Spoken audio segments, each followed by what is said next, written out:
इस वीडियो में आप ऐसे फैक्ट्स को जानोगे जो आपको शुरू में असली नहीं लगेगा, लेकिन पता चलने के बाद होश जरूर उड़ेगा। फैक्ट नंबर 10, अगर मैं आपको कहूं कि इंडिया से क्या कोई समुद्र से सीधा तैर के अमेरिका पहुंच सकता है, तो इसका आंसर आप क्या दोगे? क्या ये संभव है? देखो, इंडिया के कन्याकुमारी से अगर हम नीचे जाएं तो सीधा तो एंटार्क्टिका में पहुंच जाएंगे अगर तैरते हुए गए तो। बाकी ऊपर तो नॉर्थ पोल है, इधर तो लैंड आ जा रहा है। क्या किसी स्ट्रेट लाइन से, यानी एकदम सीधे लाइन से, ये जो इंडिया का मैप आप देख रहे हो, इसमें कौन सा ऐसा समुद्री इलाका है जहां से अगर हम तैरना शुरू किए तो सीधा तैरते तैरते स्ट्रेट लाइन में हम अमेरिका पहुंच जाए? कोई ऐसा है? इधर गुजरात या मुंबई साइड से तैरना शुरू करेंगे तो बीच में देखो अरब और साउथ अफ्रीका आ जाएगा, बीच में ये पड़ जाएगा। बट आपको मैंने चैलेंज ये दिया कि ऐसा कोई बंदरगाह बताओ जहां से कोई इंसान सीधा तैरना शुरू करे थियोरेटिकली, तो वो सीधा पहुंच जाए अमेरिका और बीच में कोई देश आए ही ना। क्या ये संभव है?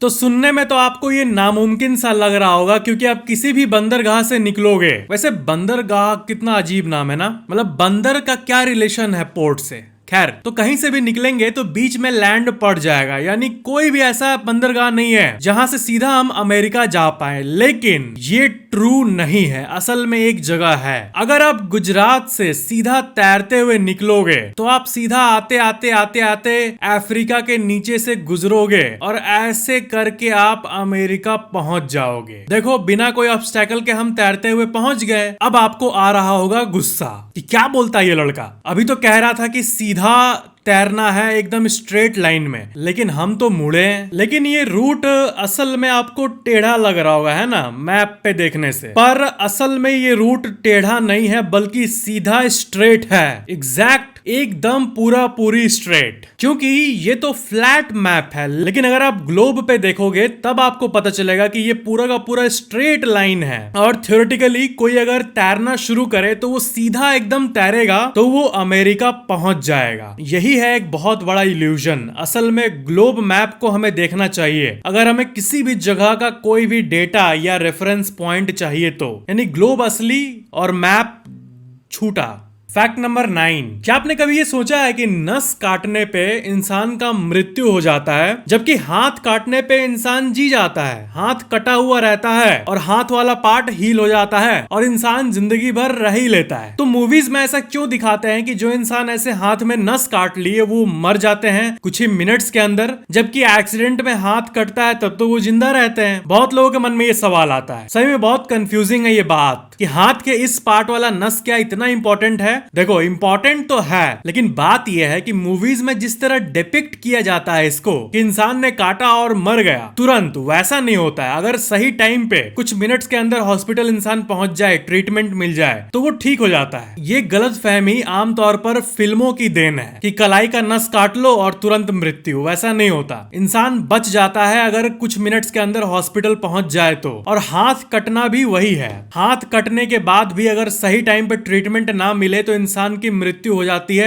एक्सेस ब्लड फ्लो के चलते। क्योंकि अगर हाथ कट जाए किसी एक्सीडेंट के चलते तो उस जगह से जो ब्लड निकलेगा वो बहुत ज्यादा होता है। आधे घंटे 40 मिनट में शरीर का 40% ब्लड निकल चुका होता है। तो ये मानना कि नस काटने से तुरंत मृत्यु हो जाता है, ये असल में गलत है। फिल्मों में ये गलत दिखाया जाता है। बस एक डायरेक्टर ने किया इस काम को, बाकी ने बस कॉपी करना शुरू कर दिया। बस ये बस एक ट्रेंड की तरह है, इसमें कोई भी सच्चाई नहीं है। Fact number 8, nuclear weapon. ये सुनते ही गूज़बम्स आ जाता है, क्योंकि ये एक ऐसी चीज है जिसको हम असल में दानव कहते हैं। मतलब आप लोगों में से जो साइंटिफिक है, जो भूत प्रेत में नहीं मानते हैं, तो असल में इस दुनिया का भूत तो ये है जो कि दुनिया को खत्म कर सकता है। हम कहानियों में मॉन्स्टर के बारे में पढ़ते हैं कि मॉन्स्टर दुनिया को नष्ट कर रहा है। असल में ये है वर्ल्ड का मॉन्स्टर। तो मैं आपको यहाँ पर न्यूक्लियर वेपन्स का एक बहुत ही इंटरेस्टिंग कंपैरिजन दिखाना चाहता हूँ। देखो, जापान में जो बॉम्ब असल में गिराया गया था, जो कि विश्व में पहली बार था और आखिरी बार था होपफुली, वो था फैट मैन। वहां से शुरू करते हैं। तो फैट मैन आपने सुना होगा, ये दुनिया का सबसे पॉपुलर न्यूक्लियर वेपन है। तो न्यूक्लियर वेपन का इम्पैक्ट कितने दूर तक होता है, मतलब जमीन पर अगर न्यूक्लियर बॉम्ब को गिरा दिया जाए तो उसका इफेक्ट आसमान में कितना ऊपर तक होगा वो देखो। सबसे पहले आप इसको देखो, माउंट एवरेस्ट का हाइट इतना तक है, ठीक है, और प्लेन इसके ऊपर उड़ता है, नॉर्मल बात है। तो लिटिल बॉय और फैट मैन जो कि जापान में गिराए गए थे, उनका इम्पैक्ट एटमॉस्फेयर में इतने ऊपर तक हुआ था। ये इंसेन बात है, जहां तक प्लेन उड़ते हैं वहां तक उसका स्मोक गया था और रेडिएशन गया था। उसके बाद लिकॉर्न जो कि फ्रांस का एक वेपन है, वो इससे भी खतरनाक है। इसे इम्प्लीमेंट तो नहीं किया गया कहीं पे, लेकिन अगर इसे गिराया जाए तो उसका इम्पैक्ट इतने दूर तक होगा। अमेरिका के पास कैसल ब्रावो करके एक न्यूक्लियर वेपन है और उसका इम्पैक्ट देखो इससे भी ऊपर तक होगा। लेकिन इसके भी ऊपर जाए तो रूस के पास एक सार बॉम्बा नाम का न्यूक्लियर वेपन है। वो एटमॉस्फेयर में वोपिंग 100 किलोमीटर तक इंपैक्ट और रेडिएशन डाल सकता है। व्लादिमीर पुतिन और रशिया को ऐसे ही लोग पावरफुल नहीं मानते। जो बहुत डीप सोचते हैं उनके मन में ऐसी बात आती होगी कि किसी भी देश को हम पावरफुल कैसे कहते हैं, हम कैसे कहते हैं कि ये देश पावरफुल है, ये नहीं है। तो उसका जो मिलिट्री कैपेसिटी होता है वो सबसे बड़े फैक्टर्स में से एक होता है जो कि ये डिसाइड करता है कि वो कंट्री कितनी शक्तिशाली है। तो रूस जो देश है इसके पास जो मिलिट्री ताकत है और जो न्यूक्लियर वेपन्स है, इससे कहीं ना कहीं पूरी दुनिया डरती है। मतलब कोई इजीली पंगा नहीं लेता है इन देशों से। दुनिया का सबसे खतरनाक वेपन भी इन्हीं के पास है, तो सोचो पंगा लेंगे तो किसका लॉस है वो सब जानते हैं। कई एक्सपर्ट्स का ये मानना है कि रूस देश अमेरिका से भी आगे है। ऐसा इसलिए क्योंकि सारे फील्ड में रूस आगे है, हर एक सेक्टर में, चाहे वो मिलिट्री हो या फिर इन्फ्लुएंस हो या फिर कुछ भी हो। लेकिन अमेरिका को फिर भी सबसे टॉप पे इसलिए रखा जाता है क्योंकि अमेरिका का जो इकोनॉमी है, जो अर्थव्यवस्था है, वो बहुत ऊपर है, रूस से भी ऊपर है। और दुनिया में ये हथियारों से भी ज्यादा बड़ा वेपन पैसा है, और यही कारण है कि अमेरिका को ट्रू सेंस में एक सुपर पावर कहा जाता है। फैक्ट नंबर 7, ये फैक्ट है पायलट्स के बारे में। क्या आपने कभी सोचा है कि पायलट जो है वो केबिन में क्या करते हैं? जो फ्रंट केबिन जो कि डैशबोर्ड होता है जहां पे पायलट बैठे रहते हैं, वो जब फ्लाइट को टेक ऑफ कर देते हैं उसके बाद उनका क्या काम होता है? देखो कई लोगों का ये मानना है कि क्योंकि आजकल 99% of the flight auto pilot पे चलती है, यानी वो प्लेन खुद ब खुद चलता है, और आसमान में उड़ते हुए प्लेन को किसी स्टूडेंट को बताओ कि देखो पायलट प्लेन को कैसे उड़ा रहा होगा, इतना मस्त जा रहा है आसमान में, तो आजकल के नॉलेजेबल स्टूडेंट्स तुरंत बोलते हैं कि अबे वो पायलट नहीं उड़ा रहा है, प्लेन का जो ऑटो पायलट सिस्टम होता है वही चला रहा है प्लेन को। टेक ऑफ करना पायलट का काम होता है, और एक बार हवा में पहुंच जाने के बाद जो 90% ऑफ द जर्नी है वो तो अपने होता है, वो तो प्लेन का सिस्टम अपने आप कैलकुलेट करता है सब कुछ को। तो फिर पायलट का काम क्या है, वो क्या करते हैं? तो अगर आप पायलट से पूछोगे तो एक्चुअल में उनका कोई काम नहीं होता है, वो या तो मैगजीन पढ़ रहे होते हैं या फिर बस बैठे होते हैं। और क्योंकि एक से ज्यादा पायलट्स होते हैं तो एक पायलट अगर चाहे तो नैप भी ले सकता है, यानी सो भी सकता है। ऐसा सीन, ऑटो पायलट का सीन होते हुए भी पायलट होना बहुत जरूरी है, क्योंकि अगर 20 सेकंड के लिए भी अगर कोई मेल फंक्शन आ जाए प्लेन में तो फिर पायलट को ही उस चैलेंज का सामना करना पड़ता है। और आप ही सोचो अगर प्लेन कंप्लीटली ऑटो पायलट पे चल पाता तो ये जो एरोप्लेन कंपनीज है वो कभी पायलट्स पे खर्चा करती ही नहीं, क्योंकि पूरा सिस्टम ऑटोमेट हो जाता। लेकिन 2024 चल रहा है, अभी तक कंप्लीटली ऑटोमेटेड फ्लाइट नहीं निकल पाई है। इसका यही कारण है कि पायलट्स अभी भी बहुत वैल्यूएबल है। तो कई लोगों का जो सवाल था कि क्या कंप्लीटली ऑटोमेट हो सकता है ये प्लेन का दुनिया, तो असल में आंसर है नहीं, हम उस टेक्नोलॉजी तक अभी नहीं पहुंच पाए हैं। मे बी आज से 100, 200, 250 साल बाद कंप्लीटली ऑटोमेटिक फ्लाइट का सिस्टम निकल जाए, मे बी। फैक्ट नंबर 6, मैंने आपको बहुत अजीब अजीब फोबियाज के बारे में बताया है, तो उसमें और एक ऐड कर लो, टोकोफोबिया। टोकोफोबिया मतलब फियर ऑफ गेटिंग प्रेग्नेंट। जी हाँ, जिन गर्ल्स को प्रेग्नेंट होने से एक फियर होता है, इसको टोकोफोबिया कहते हैं। ये एक साइकोलॉजिकल फियर होता है। फैक्ट नंबर 5, दुनिया में आप हेल्दी खानों का लिस्ट तो देखते ही होंगे। एप्पल बहुत हेल्दी खाना है, एप्पल डॉक्टर को दूर रखता है। और दुनिया के सबसे टॉप 10 हेल्दीएस्ट फूड आपने सर्च किया होगा, ऐसा कंटेंट आपको मिला भी होगा। लेकिन दुनिया का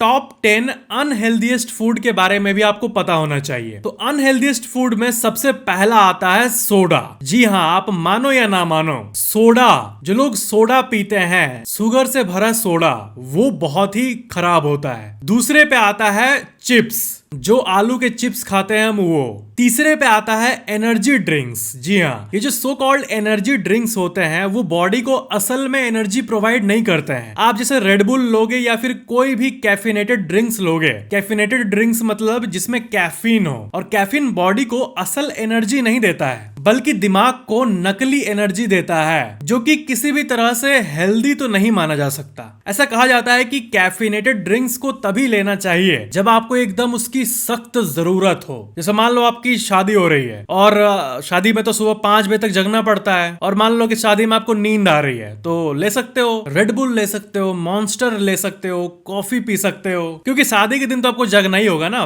फैक्ट नंबर 4, बालों में जो जुएं होते हैं या फिर कोई भी क्रिएचर होता है जो कि आपको बहुत खुजली प्रोवाइड करता है, वो होते हैं तो आपको खुजली इसलिए होती है नहीं, आप बताओ किस लिए होती है? कई लोगों को ये लगता है कि बस वो प्रेजेंट रहते हैं और बस हमें खुजली होती है, वो है बालों में इसलिए खुजली होती है, लेकिन असल में ऐसा नहीं है। वो जुएं आपके सर के ऊपर के स्किन के अंदर पेनिट्रेट करते हैं और माथे के अंदर पेनिट्रेट करने के बाद अपना कील को घुसाने के बाद अंदर में एक स्पेशल सलाइवा निकालते हैं, और उस सलाइवा में केमिकल होते हैं, और उनका प्लान यहीं तक खत्म नहीं होता। वो सलाइवा इसलिए डालते हैं आपके माथे के स्किन पे ताकि उस एरिया का ब्लड पतला हो जाए। उसके सलाइवा में ऐसी प्रॉपर्टीज होती है कि आपके ब्लड को वो पतला कर देता है ताकि वो ब्लड को चूस पाए, सक कर पाए, और यही कारण है कि आपके माथे में बहुत इचिंग होती है, खुजली होने लगती है। यानी ये इतने बड़े विलन हैं और इनके करतूतों के बारे में बहुत कम ही लोग जानते हैं। लोगों को लगता है कि बस वो माथे पे चलते हैं इसलिए खुजली होती है, लेकिन ये तो ब्लड तक पहुंच गया। मारो सब इसको। फैक्ट नंबर 3, देखो बचपन से आप 1 2 3 4 5 ये मैथमेटिक्स का पूरा सिस्टम पढ़ते आ रहे हो, बचपन से आप जानते हो मैथमेटिक्स को। तो दुनिया भर में अलग अलग सिस्टम मौजूद है, मैथ्स का एक अलग अलग सेट मौजूद है, उसी में से एक रोमन नंबर होते हैं। रोमन में 1 2 3 4 कुछ ऐसे लिखा जाता है, लेकिन आप मेरे को ये बताओ रोमन में 0 लिखना होगा तो कैसे लिखेंगे? क्या रोमन में 0 एग्जिस्ट करता है? आंसर है नहीं। रोमन सिस्टम वर्ल्ड का ऐसा इकलौता सिस्टम है जहां पे नेगेटिव नंबर होता ही नहीं है। यानी जो रोमन कल्चर है वहां पर नेगेटिव कंसेप्ट है ही नहीं। ये बहुत ही अजीब बात है, लेकिन ये फैक्ट आप अपने दिमाग में बैठा लो कि रोमन सिस्टम में 0 होता ही नहीं है और नेगेटिव नंबर्स की बात ही नहीं आती। ये नॉलेज आपको होना चाहिए। फैक्ट नंबर 2, अगर आपको कोई जल्दी से पूछ दे कि कोई ऐसा देश का नाम बताओ जिसका नाम ए से शुरू होता है लेकिन ए से खत्म नहीं होता, ध्यान से सुनो, एक ऐसा देश का नाम बताओ, कंट्री का, जिसका नाम ए से शुरू होता है लेकिन ए से खत्म नहीं होता। देखो मन में आएगा ऑस्ट्रेलिया, है ना?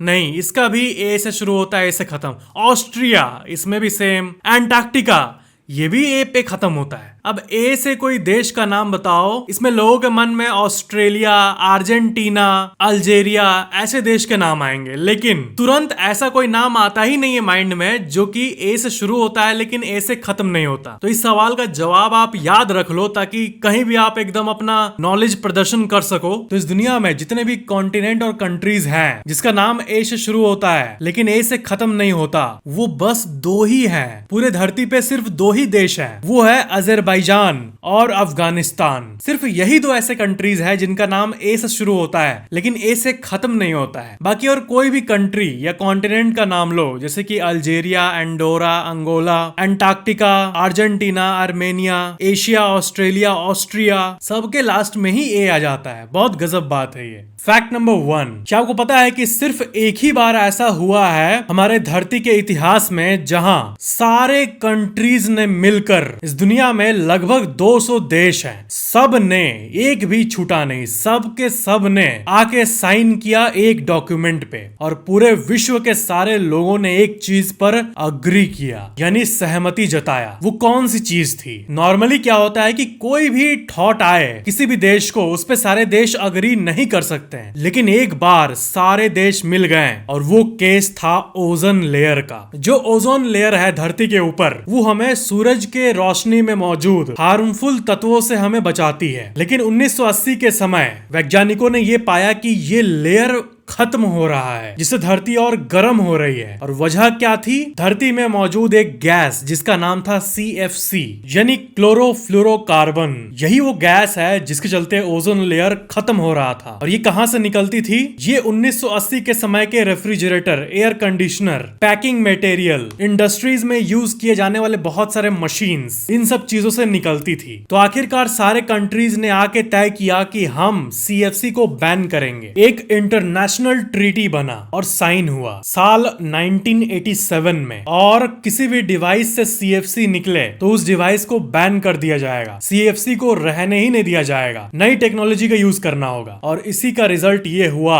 कि CFC गैस निकलने वाली जितनी भी टेक्नोलॉजी थी सबको खत्म कर दिया गया। एंड फाइनली अब जाके ओजोन लेयर वापस रिकवर हो गया है, बिल्कुल एक घाव की तरह। घाव भर चुका है धरती का और अब धरती में ओजोन लेयर एकदम नॉर्मली प्रेजेंट है जैसा होना चाहिए। इससे हमें ये सीख मिलता है कि दुनिया में भले ही देश आपस में लड़े, किसी बात पे सहमति हो नहीं हो, ये वो ये, लेकिन जब धरती की बात आती है, प्लेनेट की, जब सारे लोगों के एग्जिस्टेंस की बात आती है, सबके सर्वाइवल की बात आती है, तब सब एकजुट हो जाते हैं। और देखो ये कामयाब रहा। ये जो प्रोटोकॉल साइन हुआ इसका नाम था मॉन्ट्रियल प्रोटोकॉल। Montreal protocol 1987। तो ये थे आज के फैक्ट्स। वीडियो को लाइक जरूर करना और नीचे कमेंट करना कि वीडियो कैसा लगा, और चैनल को सब्सक्राइब करके बेल आइकन जरूर ऑन कर लेना। Thank you so much for watching this video.